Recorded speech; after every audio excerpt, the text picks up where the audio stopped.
नमस्कार। Chanakya IAS academy के daily current affair session में आपका स्वागत है। आज है 17 अगस्त और 17 अगस्त से जितने भी महत्वपूर्ण प्रश्न बनते हैं हम उन पर चर्चा करेंगे। हमारा आज का पहला प्रश्न है, हाल ही में G20 फिल्म महोत्सव कहाँ शुरू हुआ है? गोवा, नई दिल्ली, महाराष्ट्र या उत्तर प्रदेश? तो अभी हाल ही में नई दिल्ली में G20 फिल्म महोत्सव शुरू हुआ है। अनुभवी अभिनेता विक्टर बनर्जी और अमिताभ कांत ने जो भारत के G20 शेरपा ने नई दिल्ली में G20 फिल्म महोत्सव का उद्घाटन किया, जिसका उद्देश्य सिनेमा के क्षेत्र में G20 और आमंत्रित देशों के बीच मौजूद जीवंत और सहयोगात्मक साझेदारी का जश्न मनाना और प्रदर्शन करना है। इसका आयोजन इंडिया इंटरनेशनल सेंटर और विदेश मंत्रालय के G20 सचिवालय द्वारा किया जाता है। हमारा अगला प्रश्न देखेंगे, भारत की पहली लंबी दूरी की रिवॉल्वर का क्या नाम रखा गया है? प्रबल, शक्ति, मेघ या इनमें से कोई नहीं? तो अभी हाल ही में घोषणा हुई है कि 18 अगस्त को भारत की पहली लंबी दूरी की रिवॉल्वर लॉन्च की जाएगी, जिसका नाम प्रबल रखा गया है। स्वदेशी विनिर्माण और नवाचार की दिशा में एक महत्वपूर्ण प्रगति में उत्तर प्रदेश के कानपुर में स्थित राज्य के स्वामित्व वाली company advanced weapons and equipment India limited Bharat की पहली लंबी दूरी की रिवॉल्वर प्रबल का अनावरण करने के लिए पूरी तरह तैयार है। 2021 में स्थापित advanced weapons and equipment India limited एक सरकारी स्वामित्व वाली इकाई है जो कानपुर के अरमापुर इलाके में स्थित है। हमारा आज का अगला प्रश्न देखेंगे, SBI शोध अध्ययन के अनुसार भारत की प्रति व्यक्ति आय 2047 तक कितने गुना बढ़ने का अनुमान है? 6.5 गुना, 6.9 गुना, 7.5 या 7.3 गुना? तो अभी हाल ही में हुए शोध के अनुसार भारत के प्रति व्यक्ति आय 2047 तक 7.5 गुना बढ़ने के अनुमान लगाए गए हैं। SBI रिसर्च के अनुसार भारत की प्रति व्यक्ति आय वित्त वर्ष 2013 के 2 लाख रुपए से 7.5 गुना बढ़कर वित्त वर्ष 2047 तक 14.9 लाख रुपए होने का अनुमान है। इस वृद्धि को कई कारकों के लिए जिम्मेदार ठहराया गया है, जिसमें देश का निम्न आय वर्ग से उच्च आय वर्ग की अर्थव्यवस्था में संक्रमण और कर उछाल का सकारात्मक प्रभाव शामिल है। विशेष रूप से वस्तु एवं सेवा कर यानी GST और सूक्ष्म, लघु और मध्यम उद्यमों के लिए उद्यम पोर्टल जैसी पहलों के माध्यम से अर्थव्यवस्था और औपचारिकीकरण ने आयकर रिटर्न बढ़ाने में महत्वपूर्ण भूमिका निभाई है। हमारा आज का अगला प्रश्न देखेंगे, G20 digital economy working group की बैठक कहाँ शुरू होगी? बेंगलुरु, नई दिल्ली, गुड़गांव या पुणे? तो G20 digital economy working group की बैठक हाल ही में बेंगलुरु में शुरू होने जा रही है।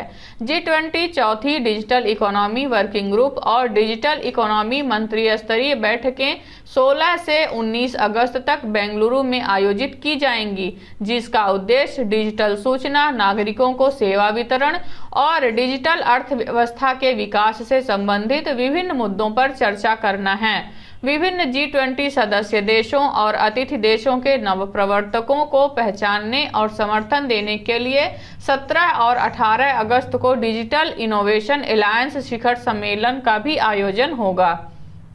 हमारा आज का अगला प्रश्न देखेंगे, सरकार ने कुशल पारंपरिक कारीगरों के लिए किस योजना की शुरुआत की है? कर्मठ योजना, कायांतर योजना, विश्वकर्मा योजना या फिर प्रणोदय योजना? तो अभी हाल ही में केंद्र सरकार द्वारा विश्वकर्मा योजना की शुरुआत की गई है कुशल पारंपरिक कारीगरों के लिए। केंद्र सरकार 17 सितंबर को विश्वकर्मा जयंती के दौरान पारंपरिक कारीगरों और श्रमिकों के लिए एक विशेष योजना शुरू करने की घोषणा की है, जिसका उद्देश्य पारंपरिक शिल्प कौशल में कुशल व्यक्तियों, विशेष रूप से OBC समुदाय से जुड़े लोगों को लाभान्वित करना। विश्वकर्मा योजना से बुनकर, सुनार, लोहार, कपड़े धोने वाले, नाई और उनके परिवार सशक्त होंगे। प्रधानमंत्री ने जनसांख्यिकीय लाभांश का लाभ उठाने और एक कुशल कार्यबल तैयार करने के महत्व को भी दर्शाया है। हमारा आज का अगला प्रश्न देखेंगे। युवा मामले और खेल मंत्रालय द्वारा यूथ 20 शिखर सम्मेलन का आयोजन कहाँ किया जा रहा है? अहमदाबाद, वाराणसी, भुवनेश्वर या फिर गांधीनगर? तो अभी हाल ही में उत्तर प्रदेश के वाराणसी में यूथ 20 शिखर सम्मेलन का आयोजन किया जाएगा। युवा मामले और खेल मंत्रालय 17 अगस्त से 20 अगस्त तक उत्तर प्रदेश के वाराणसी में यूथ 20 समिट 2023 का आयोजन कर रहा है, जिसके विषय हैं उद्योग 4.0, नवाचार और 21वीं सदी के कौशल, शांति निर्माण और सुलह, युद्ध रहित युग की शुरुआत और जलवायु परिवर्तन और आपदा जोखिम न्यूनीकरण शामिल हैं। यूथ 20 शिखर सम्मेलन G20 देशों के युवा विशेषज्ञों, निर्णय निर्माताओं और युवा प्रतिनिधियों को एक साथ लाएगा। हमारा आज का अगला प्रश्न देखेंगे। हाल ही में पारसी नववर्ष 2023 कब मनाया गया है? 14 अगस्त, 15 अगस्त या 16 अगस्त या फिर इनमें से कोई नहीं? तो अभी हाल ही में 16 अगस्त को पारसी नववर्ष दिवस मनाया गया है। पारसी नववर्ष 16 अगस्त 2023 को मनाया गया और यह हर साल 16 अगस्त को ही मनाया जाता है। यह दिन पारसी कैलेंडर की शुरुआत का प्रतीक है। पारसी नववर्ष, जिसे नवरोज या नौरोज के त्योहार के रूप में भी जाना जाता है, भारत में जुलाई और अगस्त के बीच आता है। फारसी शब्द नव और रोज से व्युत्पन्न, जिसका शाब्दिक अर्थ नया दिन है। ऐसा माना जाता है कि पारसी नववर्ष मनाने की परंपरा पिछले 3000 वर्षों से ईरानियों और पारसी लोगों द्वारा देखी जा रही है। हमारा आज का अगला प्रश्न देखेंगे।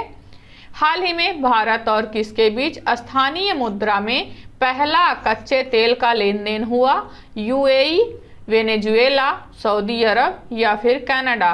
तो अभी हाल ही में भारत और यूएई के बीच पहला कच्चे तेल का लेन देन हुआ है, जो स्थानीय मुद्रा में हुआ है।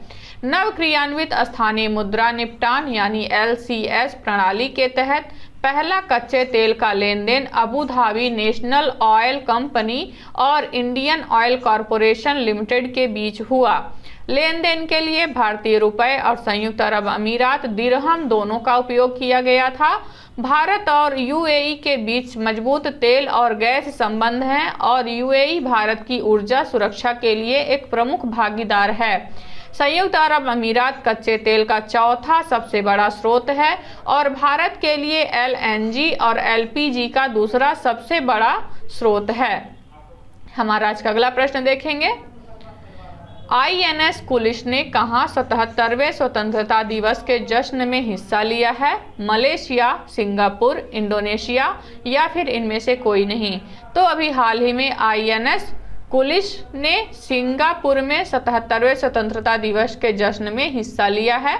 समुद्री सहयोग के एक उल्लेखनीय प्रदर्शन में guided missile corvette INS Kulish ने सिंगापुर के 77वें स्वतंत्रता दिवस उत्सव के दौरान अपनी उपस्थिति दर्ज कराई। बहुराष्ट्रीय सी कैट 2023 अभ्यास में अपनी चल रही भागीदारी के हिस्से के रूप में INS कुलिश के चालक दल और अधिकारियों ने सिंगापुर में भारतीय उच्चायोग में इस अवसर का जश्न मनाया। वर्तमान में 4 दिवसीय दौरे पर निकला INS कुलिश बहुराष्ट्रीय सी कैट 2023 अभ्यास में भाग ले रहा है। अंडमान और निकोबार कमांड के पोर्ट ब्लेयर से आने वाले कॉर्वेट का प्राथमिक मिशन सी कैट 2023 के हार्वर्ड चरण में योगदान देना है। हमारा आज का अगला प्रश्न देखेंगे। हाल ही में किस अर्थशास्त्री को हार्वर्ड विश्वविद्यालय के शीर्ष पुरस्कार से सम्मानित किया गया है? राज चेट्टी, प्रसेनजीत, श्रीधरन या माइकल स्प्रिंगर? तो अभी हाल ही में हार्वर्ड विश्वविद्यालय के प्रोफेसर अर्थशास्त्री राज चेट्टी को शीर्ष पुरस्कार से सम्मानित किया गया है। भारतीय अमेरिकी अर्थशास्त्री राज चेट्टी और जीव विज्ञान माइकल स्प्रिंगर को अपने अपने क्षेत्र में अभूतपूर्व काम के लिए हार्वर्ड विश्वविद्यालय के जॉर्ज लेडली पुरस्कार से सम्मानित किया गया है। हार्वर्ड विश्वविद्यालय में अर्थशास्त्र के प्रोफेसर चेट्टी को आर्थिक गतिशीलता पर उनके काम के लिए जाना जाता है। जॉर्ज लेडली पुरस्कार हार्वर्ड कॉलेज के अध्यक्ष और अध्येताओं द्वारा हार्वर्ड समुदाय के एक सदस्य को प्रदान किया जाता है जिसने विज्ञान या फिर किसी भी तरह से मानव जाति के लाभ या कल्याण के लिए सबसे मूल्यवान योगदान दिया है। यह हर 2 वर्ष से अधिक बार नहीं प्रदान किया जाता है। तो ये रहे आज के हमारे कुछ महत्वपूर्ण प्रश्न। आशा करते हैं चाणक्य आईएएस एकेडमी द्वारा चलाया जा रहा करंट अफेयर सेशन आपको पसंद आ रहा होगा।